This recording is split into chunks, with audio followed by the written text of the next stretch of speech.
Hi friends, welcome to మన బొమ్మరిల్లు.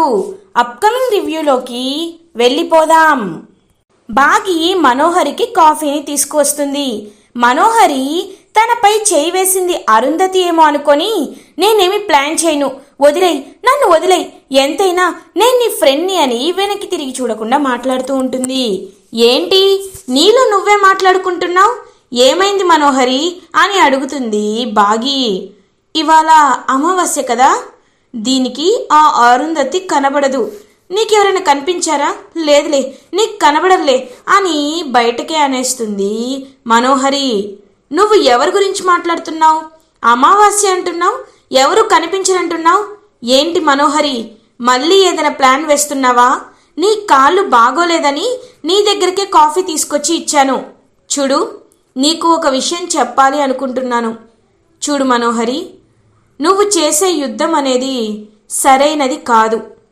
అందని వాటి కోసం ఆరాటపడుతూ వాటిని దక్కించుకోవాలని ప్రయత్నిస్తే నీకంటూ ఎవ్వరూ మిగలరు. ఒకవేళ ఇంకా పంతం పట్టి నువ్వు ఆయన్ని సాధించాలి అని అనుకుంటే నువ్వు ఒంటరిగా మిగిలిపోవడం తప్ప నా అనేవాళ్ళు ఎవ్వరూ నీకు ఉండరు. మనకి సక్సెస్ వచ్చినప్పుడు చెప్పుకోవడానికి కానీ, బాధలు ఓదార్చడానికి కానీ మనకంటూ ఒక మనిషి ఉండాలి. ఇప్పటికీ నీకైతే లేరని నాకు అనిపిస్తుంది. చూడు, నీకు పెళ్లి కాకపోతే పెళ్లి చేసుకో. ఒకవేళ ఆల్రెడీ నీకు పెళ్ళయి ఆ విషయాన్ని దాచిపెట్టి నువ్వు ఇక్కడ ఉంటుంటే నీ భర్త దగ్గరికి నువ్వు వెళ్ళిపో. అంతేకాని ఆయన్ని ఇంకా పెళ్లి చేసుకోవాలనే ఆశని వదులుకో అని చెప్తుంది మనోహరితో బాగి. ఏయ్, ఏంటి ఊరుకుంటుంటే రెచ్చిపోతున్నావు? నేను నీపై కాన్సన్ట్రేట్ చేయట్లేదు కాబట్టి నువ్వింకా ప్రాణాలతో ఉన్నావు అని బాగీని బెదిరిస్తుంది మనోహరి. ఓ అవునా, నేను తలుచుకుంటే ఏమవుతుందో నీకు తెలుసా? నేను అనుకుంటే 10 నిమిషాల్లో నిన్ను ఇంటి నుండి ఆయనతో బయటికి గెంటించగలను. నాకెందుకో ఒక్క ప్రాణాలు తీసింది కూడా నువ్వే అని డౌట్గా ఉంది. ఒకే ఒక్క సాక్ష్యం నాకు దొరికితే నిన్ను ఇంట్లోండి పంపించేయడానికి నాకు నిమిషం పట్టదు. కాబట్టి నువ్వే నాతో జాగ్రత్తగా ఉండాలి, నేను కాదు అని అక్కడి నుండి వెళ్ళిపోతుంది బాగి. ఇంకా టెన్షన్ పడుతూ ఉంటుంది మనోహరి. ఇది ఇలా ఉండగా అరుంధతి మర్చిపోయి ఇంకా అలా అమర్ని హక్ చేసుకొని నిద్రపోతూ ఉంటుంది. అమర్కి కూడా అరుంధతి తనతో ఉన్నట్టు చాలా హ్యాపీగా ఫీల్ అవుతూ, ఏంటి ఆరు ఇంకా నిద్ర లేవలేదా అని చెప్పి అడుగుతూ ఉంటాడు. పాపం అరుంధతి కూడా, లేదండి ఇవాళ సండే కదా, కాసేపు నిద్రపోతాను అని చెప్పి నిద్రపోతూ ఉంటుంది. వెంటనే తను ఆత్మని గుర్తొచ్చి ఇంకా ఒక్కసారిగా షాక్ అయిపోతుంది అరుంధతి. ఏవండి అని పిలుస్తూ ఉంటుంది బాగి. ఒక్కసారిగా అమర్ కూడా షాక్ అయిపోతాడు. ఏంటి, నాపై ఎవరో చేయి వేసి నిద్రపోతున్నట్టు అనిపించింది అని చెప్పి షాక్లో ఉంటాడు. ఓహో, మీరు నన్నే ఊహించుకున్నారేమో అని బాగి సిగ్గుపడుతూ ఉంటుంది. ఇంకా అమర్, ఏయ్ నిజం చెప్పు, నువ్వే నా పక్కన ఇంతసేపు చేయి వేసి పడుకొని ఇప్పుడు నేను కళ్ళు తెరవగానే నా ముందుకొచ్చావు కదా అని అడుగుతాడు. అయ్యో బాగి కాదండి, నేనే అని చెప్పి అరుంధతి చెప్తూ ఉంటుంది. మీరు లేచేలోపు నేను కిందకెళ్ళి కాఫీ తీసుకొచ్చి మీ పక్క నుండి ఇక్కడికి వచ్చానా? లేదు, మీరు పొరపాటు పడుతున్నారని చెప్పి ఇద్దరు కాసేపు గొడవ పడుతూ ఉంటారు. ఇంకా పాపం అరుంధతి గురించి చెప్తాడు అమర్ బాగీకి. నాకు అరుంధతి ఇక్కడ ఉన్నట్లు అనిపిస్తుంది. అరుంధతే నా మీద చెయ్యి వేసినట్టు అనిపించింది. ఆరుని నేను నిజంగా మర్చిపోలేకపోతున్నాను. తను నా ప్రాణం, తను నా సర్వస్వం. తను లేకపోతే అసలు ఎలా ఉండగలనో నాకు అర్థం కావట్లేదని నేను అనుకున్నాను. నేను తన్ని నా చుట్టూ ఉందనే ఫీల్ అవుతున్నాను. కాబట్టి నువ్వు ఈ విషయం నమ్మకపో, కానీ ఆరు ఎప్పటికీ నాతోనే ఉంటుందని నేను అనుకుంటున్నాను అని చెప్పి చాలా ఎమోషనల్గా ఫీల్ అవుతాడు అమర్. ఇంకా అమర్ వైపు చూస్తూ బాగి కూడా ఎమోషనల్గా ఫీల్ అవుతుంది. ఇది ఇలా ఉండగా యమధర్మరాజు ఆలోచిస్తూ ఉంటారు. గుప్తా, ఆ బాలిక వచ్చిందా అని అడుగుతారు. లేదు ప్రభు, వస్తే నాకు కాస్త కనిపించును కదా, నేను మీకు చెప్తాను ప్రభు అని లైటర్ వేలో చెప్తూ ఉంటారు. అసలు ఇదంతా వచ్చింది నీ వల్లే గుప్తా. నువ్వు సరిగ్గా ఆ బాలికని పట్టించుకోలేదు. అసలు ఆ బాలిక ఇక్కడికి ఉండడానికి కారణమే నువ్వు. అసలు నీలాంటి వాళ్ళు ఎవరైనా అప్పచెప్తే వెంటనే తీసుకొచ్చేవాళ్ళు. నువ్వు ఇక్కడ భూమిపై సుఖభోగాలన్నీ అనుభవిస్తున్నావు కదా అని అంటారు. ఏంటి ప్రభు, నేను సుఖ సంతోషాలు వైభవంగా ఉన్నానా? నా బాధ చెప్పుకుంటే మీరు కూడా బాధపడతారని ఇన్నాళ్ళు చెప్పుకోవట్లేదు. ఆ నిండుకుండ రత్తడితో నేను ఎన్నోసార్లు తిట్లు తిన్నాను. ఈ ఇంటికి తోటమాలిగా అయ్యాను. కారాగారంలో కూడా కూర్చున్నాను. ఈ పాపుల మధ్య నలిగిపోతున్నాను ప్రభు. మీకు ఆ విషయాలు ఎందుకు అర్థం కావట్లేదు? అయినా ఆ బాలిక వస్తే నేను చెప్తాను కదా, ఇన్నాళ్ళు నన్నే ముప్పు తిప్పలు పెట్టి 3 చెరువుల నీళ్లు తాగించినది. ఇప్పుడు మీ యమపాసాన్ని కొట్టేసి కూడా తను ఏదో ఒకటి చేయొచ్చు ప్రభు అని చెప్పి ఇంకా మాట్లాడుతూ ఉంటాడనమాట చిత్రగుప్త. సరే, నాకు ఒక ప్రణాళిక అవగతమైనది. నేను సర్పంలా మారుతాను. నువ్వు పాములు పట్టేవాడిలాగా ఇంటికి వెళ్ళు, భిక్షం కావాలని అడుగు. ఆ లోపు నేను ఇంటి లోపలికి దూరుతాను. అప్పుడు పిల్లల గదిలోకి నేను వెళ్ళబోతుంటే ఖచ్చితంగా ఆ బాలిక ఆత్మ నన్ను పట్టుకోవాలని ప్రయత్నిస్తుంది. అప్పుడు నేను నా అసలు రూపానికి వచ్చి యమపాసంతో ఆ బాలిక ఆత్మని బంధిస్తాను. సరేనా అని అంటారు యమధర్మరాజు. మీరు చెప్పేది బాగానే ఉంది, కానీ ఆ యమపాసం కొట్టేసినచో మనం ఏమీ చేయలేం అని మనసులో అనుకుంటాడు చిత్రగుప్త. సరే ప్రభు, మన ప్రయత్నం మనం చేద్దామని చెప్పి ఇంకా వేషం మార్చుకుంటారు చిత్రగుప్త అండ్ స్నేక్లా మారుతారు యమధర్మరాజు. ఇది ఇలా ఉండగా అప్పుడే ఇంకా అరుంధతి, ఏంటి ఎక్కడ చూసినా గుప్తా గారు రాజుగారు కనిపించట్లేదు, నన్ను తీసుకువెళ్ళడం అసాధ్యం అని అర్థమైపోయినట్టుంది. అందుకే అడ్రస్ లేకుండా వెళ్ళిపోయారు. మామూలు రోజుల్లోనే నేను దొరకను, అలాంటిది అమావాస్య రోజు ఎవరికి కనబడను, నేను ఎందుకు దొరుకుతాను అని చెప్పి హ్యాపీగా ఫీల్ అవుతుంది అరుంధతి. అలా ఇంకా చిత్రగుప్త అయితే ఆ స్నేక్ని యమధర్మరాజుని తీసుకువెళ్ళి అక్కడ వదిలేస్తారు. ఇంకా మెల్లగా బ్యాక్ డోర్ నుండి యమధర్మరాజు అలా ఇంకా బయటికి వెళ్తారు. బాగి వాళ్ళ ఇంటి లోపలికి ప్రవేశిస్తారు. ఇది ఇలా ఉండగా బాగి పిల్లలన్నీ నిద్ర లేపుతూ ఉంటుంది. పిల్లలు లేవండి లేవండి, టిఫిన్కి టైం అవుతుంది అని అంటూ ఉంటుంది. మేము లేచి చాలా సేపు అయింది, నువ్వు ఎప్పుడెప్పుడు వస్తావా అని వెయిట్ చేస్తున్నాం అని అంటుంది అంజు. ఈ మధ్య నీకు వెటకారాలు బాగా ఎక్కువయ్యాయి, త్వరగా రండి, ఇవాళ అన్ని మీ ఫేవరెట్ బ్రేక్ఫాస్ట్ తయారు చేశాను. మీకు చిట్టి దోశలు, నీకు పెరుగు పులిహోర, మీకు గారె అన్నీ నేను తయారు చేశాను, రండి రండి అని చెప్పి అందరినీ ఇంకా కిందికి తీసుకువెళ్తూ ఉంటుందన్నమాట బాగి. ఇంకా అంజు మాత్రం నాకేమీ వద్దు అని అంటుంది. అంజు వైపు ప్రేమగా చూస్తూ, చూడు అంజు, నువ్వు నన్ను ఎందుకు యాక్సెప్ట్ చేయట్లేదు? 6 స్థానాన్ని నేను తీసుకుంటానని నువ్వు అనుకుంటున్నావా? సరే, నేను నీకు మాటిస్తున్నాను, నీ విషయంలో 6 స్థానాన్ని నేను ఎప్పటికీ తీసుకోలేను, సరేనా అని అంటుంది బాగి. నువ్వు నిజమే చెప్తున్నావా? మా అమ్మ స్థానాన్ని నువ్వు ఎప్పుడు రీప్లేస్ చేయవు కదా అని అంటుంది అంజు.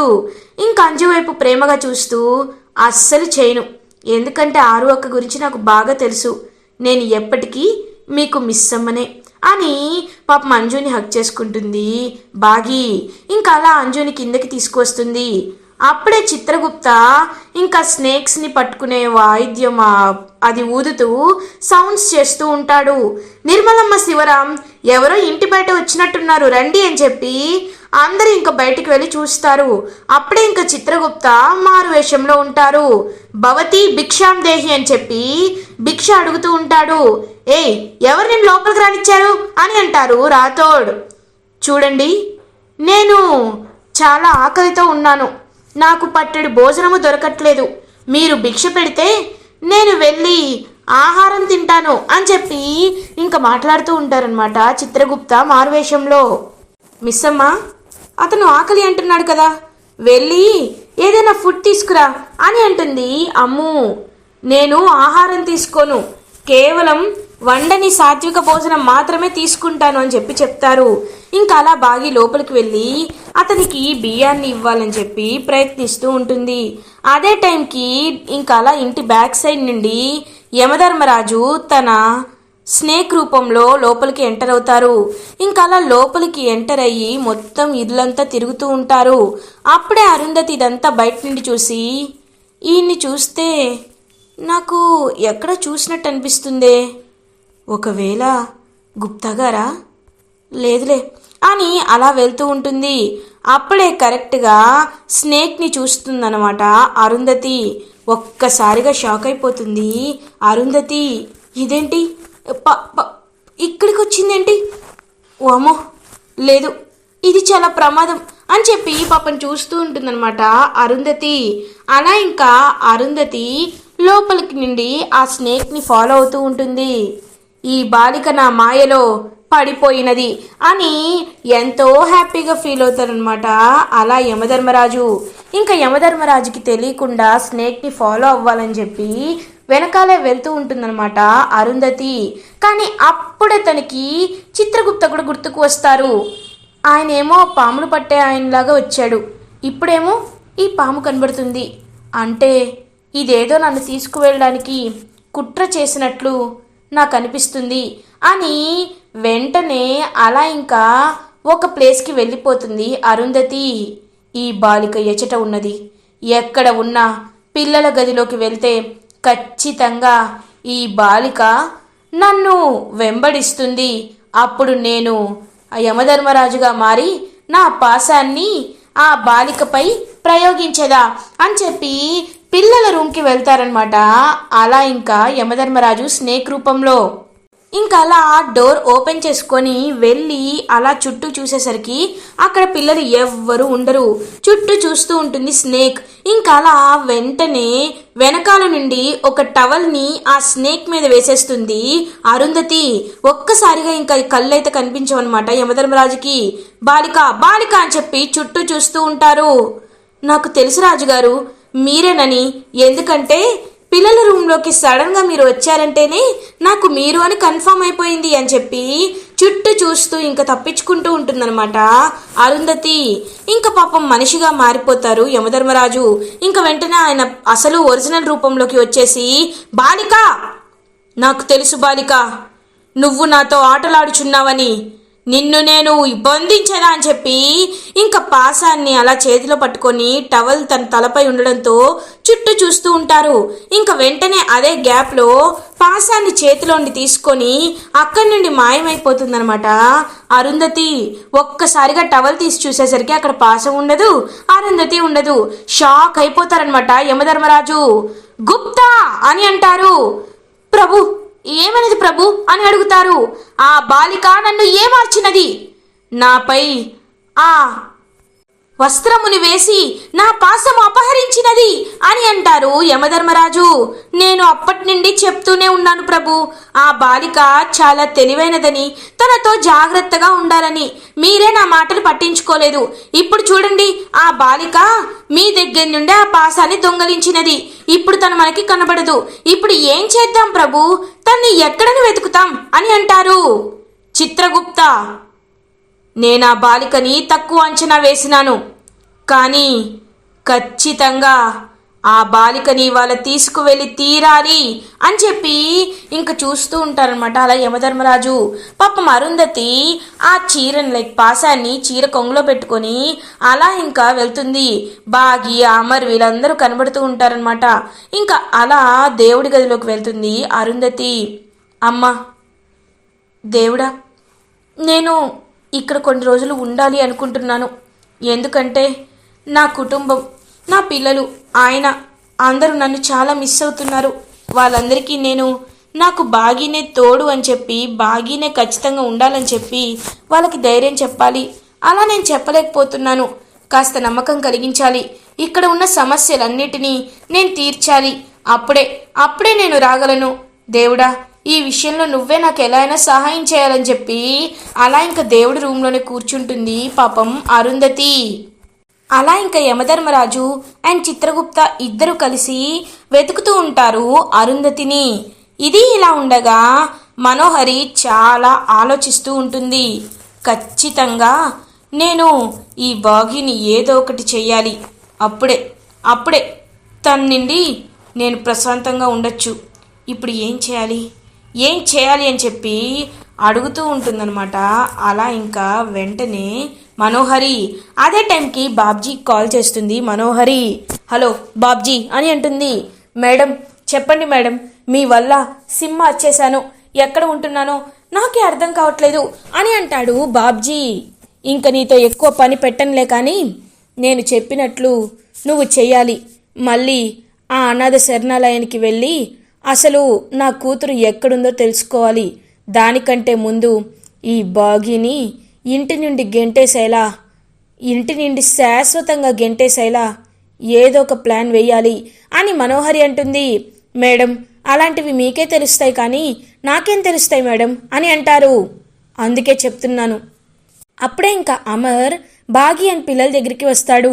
ఇంకా అలా బాగి, ఏవండి ఎక్కడికి వెళ్తున్నారు అని అడుగుతుంది. కాస్త పనుంటే బయటికి వెళ్తున్నాను అని అంటాడు అమర్. శివరాం, ఒరే ఎప్పుడు పని పని పని బిజీగా ఉంటావు.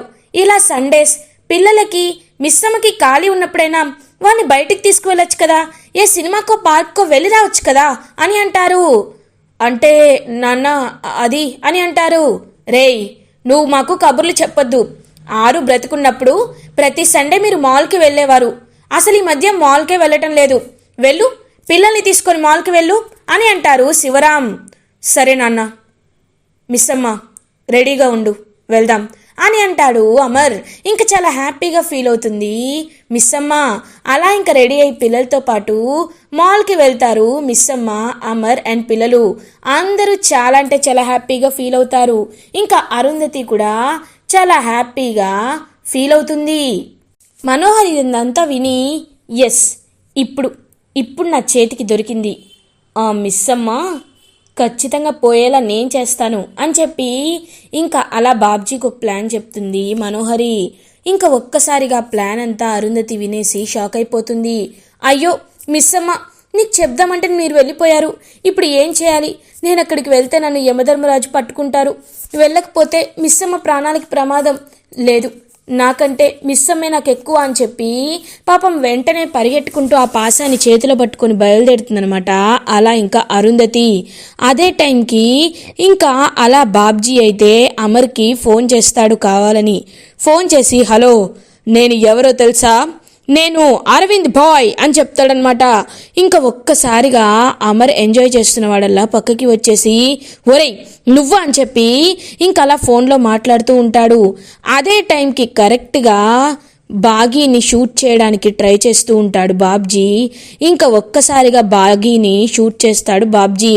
బాగీ అలా ఇంకా ప్రాణాలతో కుప్ప కూలిపోతుంది. మిస్సమ్మా అని చెప్పి ఆ అమర్ పరిగెట్టుకుంటూ వస్తాడు. అరుంధతి కూడా మిస్సమ్మా అని చెప్పి పరిగెట్టుకుంటూ ఆ పాసంతో వస్తుంది. ఇంకా యమధర్మరాజు, చిత్రగుప్త, బాలిక ఆ పాసం నాకు ఇవ్వము అని అంటారు. లేదు, నేను ఇవ్వను, నేను బాగి మిస్సమ్మ ప్రాణాలు పోనివ్వను అని చెప్పి ఇంకా ఆ పాసాన్ని తన దగ్గర దాచేసి అలా ఇంకా బాగీ దగ్గరికి తీసుకువెళ్తుంది అరుంధతి. అలా ఇంకా ఆ పాసాన్ని టచ్ చేసి దేవుణ్ణి మనస్ఫూర్తిగా కోరుతూ ఇంక తన బాడీపై రాస్తూ ఉంటుంది బాగీకి. ఇంకా బాగీకి హాస్పిటల్కి తీసుకువెళ్తాడనమాట అమర్. పాపం బాగీని చూస్తూ, మిస్సమ్మ నీకేం కాదు మిస్సమ్మ అని చెప్పి హాస్పిటల్కి తీసుకువెళ్తాడు. అలా ఇంకా బాగీకి ఆపరేషన్ జరుగుతూ ఉంటుంది. ఇంకా యమధర్మరాజు, బాలిక ఆ పాసాన్ని ఇవ్వము అని అంటారు. లేదు, నేను ఇవ్వను, తను బ్రతుకుతుంది, తను బ్రతికేలా నేను చేస్తానని చెప్పి అలా ఇంకా ఆ పాసాన్ని పట్టుకునే ఉంటుందన్నమాట పాపం అరుంధతి. ఇది ఇలా ఉండగా నెక్స్ట్ డే మార్నింగ్ అయిపోతుంది. అమావాస్య గడియలన్నీ పూర్తయిపోతాయి. ఆ యమపాసంతో పాటు క్లియర్గా అందరికీ కనిపించేస్తుంది అరుంధతి. ప్రభు, ఒక రోజంతా మీ యమపాసాన్ని తను స్పర్శిస్తూనే ఉంది ప్రభు, ఇలా జరిగినచో అని అంటారు చిత్రగుప్త. ఇంకా వెంటనే అరుంధతికి ఒక పవర్స్ వచ్చేస్తాయన్నమాట. ఇంకా అరుంధతి అలా మనిషిలా మారిపోతూ ఉంటుంది. ఒక్కసారిగా యమధర్మరాజు, చిత్రగుప్త వీళ్ళందరూ షాక్ అయిపోతారు. ఇంకా అలా యమధర్మరాజు, బాలిక ఇదంతా జగన్నాథుడు ఆడే నాటకమని చాలా స్పష్టంగా అర్థమవుతున్నది. బాలిక, నీకు ప్రత్యేక శక్తులు వచ్చాయి. ఒక రోజంతా యమపాసము నీ దగ్గర ఉన్నందున నువ్వు మనిషిగా మారినావు. ఇప్పుడు ఆ అమ్మాయికి, బాలికకు కూడా ప్రమాదమే లేదు, నువ్వు నిశ్చింతగా ఉండొచ్చు అని చెప్పి వరమిచ్చేసి అలా ఇంకక్కడి నుండి వెళ్ళిపోతారు యమపురికి యమధర్మరాజు అని చిత్రగుప్త. తను మనిషిగా మారినందుకు చాలా హ్యాపీగా ఫీల్ అవుతారు. ఇంక వెంటనే అరుంధతి ఇలా ఎపిసోడ్ ఎండ్ అవుతుంది. ఫర్దర్ ఎపిసోడ్ రివ్యూస్ ముందుగా మీకు కావాలి అనుకుంటే మా ఛానల్ని సబ్స్క్రైబ్ చేసుకోండి. Thanks for watching.